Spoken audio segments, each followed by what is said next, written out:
안녕하세요. 이상튜브입니다. 프랑스에서 개최되고 있는 유럽 최대의 방위산업 전시회인 유로사토리 2022에 참가한 미 육군의 딘 준장은 미국의 차기 보병 전투차에 대해 미군의 첫 하이브리드 전투 차량이 될 수도 있다라고 밝혀 주목을 받았습니다. 미 육군은 1980년대부터 운용을 시작한 보병 전투차 M2 브래들리의 후계 차량 개발에 3차례 도전했습니다.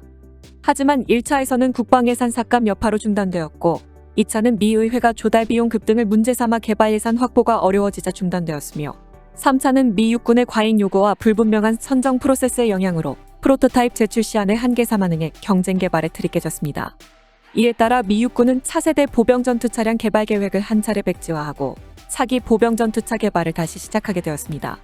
미 육군은 과거 3번의 실패를 바탕으로 차기 보병 전투차 프로그램에 대한 제안 이래서를 발행했으며 이번 개발 접근법은 미리 요건을 지정하는 것이 아니라 대략적인 특성, 즉 자율적인 무인 운용 능력과 옵션으로 유인 운용도 가능하며 충분한 생존성과 에이브럼스와 병행할 수 있는 기동성 및 적의 보병 전투차를 제압할 수 있는 화력, 그리고 유럽의 주요 병참 경로를 주행할 수 있는 중량 등을 충족한다면 개발 기업의 자유로운 발상으로 OMFV를 개발할 수 있습니다. 좀 더 단순하게 말하면 미국의 차세대 보병 전투 차량의 개발 요건으로 30mm 기관포 탑재를 지정하는 것이 아니라 OMFV의 특성으로 적의 보병 전투차를 제압할 수 있는 화력이라고 표현하면 해석의 폭이 생기고 이렇게 되면 고정관념에 묶인 기존의 보병 전투차와는 다른 보병 전투 차량이 탄생할 수 있다는 의미입니다. OMFV 프로그램을 주도하고 있는 미 육군의 로스 코프먼 준장도 기업이 제안하는 아이디어만 좋다면 15대로 편성된 보병 전투 차량 소대를 검토해도 좋다고 말했습니다. 즉, 현재 미국의 보병 전투차 소대는 4대로 이루어져 있으며 약 30명의 병력 수송이 가능하지만 제한된 아이디어만 좋다면 보병 전투차 한 대의 병력 수송 능력이 2명에서 30명이어도 상관없다라는 뜻으로 그만큼 미 육군은 기존의 룰을 깨고 참신한 아이디어를 찾고 있다라고 말하고 싶은 것입니다. 이러한 미국의 차세대 보병 전투 차량에 대해 유로사토리 2022에 참가한 미 육군의 딘 준장은 미국의 차세대 보병 전투 차량은 미군의 첫 하이브리드 전투 차량이 될 수도 있다고 밝혀 눈길을 끈 것입니다. 아무래도 미 육군은 전술적인 물류 부담을 줄이기 위해 연료 수송의 감축을 추구하고 있으며 이를 감지한 독일의 라인메탈사는 차세대 보병 전투 차량의 파워트레인에 전장에서 적기 소음 등을 탐지하기 어려운 하이브리드 기술을 채택할 예정입니다. 이어 딘 준장은 미국의 차세대 보병 전투 차량의 주포는 50mm가 될 것이며 전투 중량도 40톤에서 50톤 사이가 될 것이라고 덧붙였습니다. 미 육군은 차세대 보병 전투 차량이 배치될 때까지의 연결고리로 하이브리드 버전인 M2 브래들리 개발을 검토 중이며 2035년까지 배치 예정인 차기 전차 파워트레인은 하이브리드 기술을 채택하겠다고 공언했으며 따라서 미국의 차세대 보병 전투 차량 도입 사업에 참여 중인 다른 4팀도 미 육군이 무엇을 원하는지 알기 때문에 하이브리드 기술을 채택할 것으로 보입니다. 참고로 완전한 전기화는 배터리 크기 문제로 현재로서는 어렵다고 알려지고 있습니다. 종합하자면 미국의 차세대 보병 전투 차량은 M2 브래들리보다 10톤 이상 증가할 것으로 예상되며 이러한 중량은 독일의 링스와 우리나라의 레드백과 같은 중량대입니다. 또한 주포에 대해서도 미국의 딘 준장은 최소한 30mm 포를 상정하고 있지만 객관적으로는 50mm 포가 필요할 것이라고 말하고 있어 적 보병 전투차를 파괴하기 위해서는 30mm로는 부족하다고 말하고 있습니다.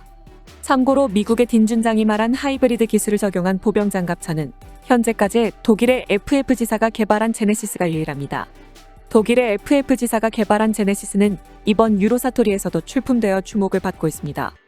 이 제네시스는 독일 육군의 자금으로 개발된 것이 아니라 FF지사가 독자 개발한 것으로 독일과 네덜란드가 공동 개발한 복서 장륜 장갑차와 라인메탈이 자체 개발한 링스 장갑 전투차와 동일한 모듈러 설계를 채택했으며 기본 중량 25톤의 제네시스는 작전에 따라 추가 장갑이나 다채로운 미션 모듈을 최대 15톤까지 추가할 수 있으며 전투 중량은 최대 40톤에 달합니다.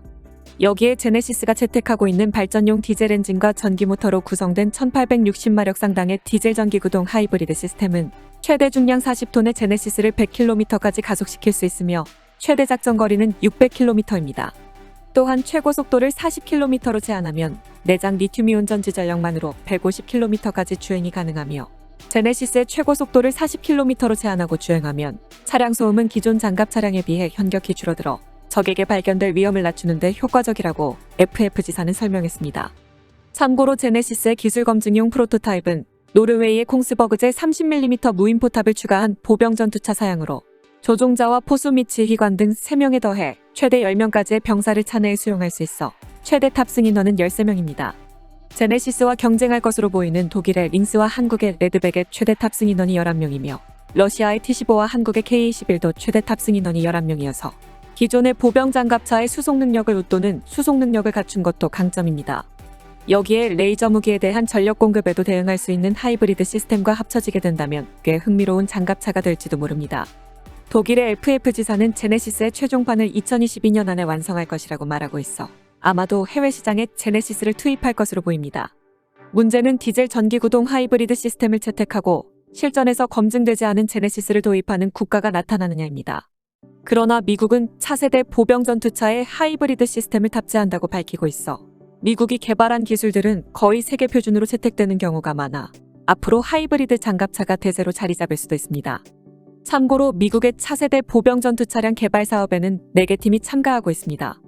우선 단독 입찰에 응한 제너럴 다이내믹스와 이스라엘 LB 시스템스와 짝을 이룬 영국의 BAE 시스템스는 독자적인 차기 보병 전투차 안을 제출했고 호주에서 한국의 레드백과 경쟁 중인 독일의 라인메탈은 미국의 레이시온과 L3 해리스 및 텍스트론과 앨리슨과 짝을 이뤄 링스 보병 전투 장갑차 기반의 차기 보병 전투 차량안을 제출했습니다. 우리나라의 한화 디펜스는 미국의 특수차량 제작업체인 오시코시와 짝을 이뤄 레드백 기반의 차기 보병 전투 차량안을 제출했습니다. 앞서 말했듯 미 육군은 지난 3차례의 개발 실패에서 교훈을 얻어 세부 사양 및 기술적인 기능을 지정하는 컨셉만을 제시하고 이를 실현하는 데 필요한 아이디어와 기술에 대해서는 기업에 맡기는 내용으로 되어 있는 것이 특징입니다. 가장 먼저 움직이고 있는 기업은 영국의 BAE 시스템스입니다. BAE 시스템스는 작년에 미 육군의 OMFV 제한용 렌더링을 트위터 계정에 공개했습니다. BAE는 트위터 계정에서 우리는 미래의 전장에서 군인들의 수요를 충족하는 전투체계를 설계할 예정으로 계속 주목해달라고 요청했습니다. 군사 전문가들은 이 트위터를 보고 BAE 시스템스의 렌더링이 이스라엘 LB 시스템의 UT-30 MK2 원격 조종 포탑을 장착한 차세대 브래들리 전투차량과 흡사하다는 평가를 내놓았습니다. 이처럼 미 육군의 주력 보병 전투차 교체는 미군 자체의 물량이 많은 데다 다른 나라들의 추가 구매 물량도 잇따를 것으로 전망돼 메이저급 기갑 차량 회사들의 수주 총력전이 벌어질 것으로 보입니다. 그리고 주목해야 할 점은 미국의 제조 거점이나 현지 법인을 가지고 있지 않은 기업은 모두 미국 기업과 손을 잡고 있다는 점입니다. 영국의 BAE 시스템즈는 현지 법인과 제조 거점을 미국에 갖고 있어서 미국 업체와 제휴할 필요가 없이 이스라엘의 LB 시스템즈와 손잡고 있으며 반대로 현지 법인이나 제조 거점이 없는 한화 디펜스와 독일의 라인메탈은 미국 업체들과 손잡고 있습니다. 한화 디펜스와 손잡은 미국의 오시코시는 특수 차량과 군사 차량을 제조하는 대기업으로 미국의 육군 및 해병대가 사용하던 험비의 후속 차량인 JLTV 개발을 수주했으며 따라서 2040년까지 미 육군의 약 49,000대와 미 해병대의 약 5,500여 대의 조달이 가능해졌습니다. 또한 고기동성 대형 전술 트럭인 HEMTT도 오시코시가 미군에 납품한 실적이 있어 한화 디펜스는 미국의 제조 거점으로서의 능력도 충분하다라고 판단한 것으로 보입니다. 기술적 측면에서도 주목됩니다.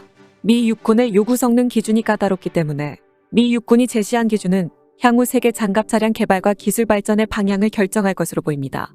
현재 미국의 차세대 보병 전투차 사업은 예비 설계를 진행 중이며 2023년 상반기에는 예비 설계에서 탈락하는 한 팀이 발표됩니다.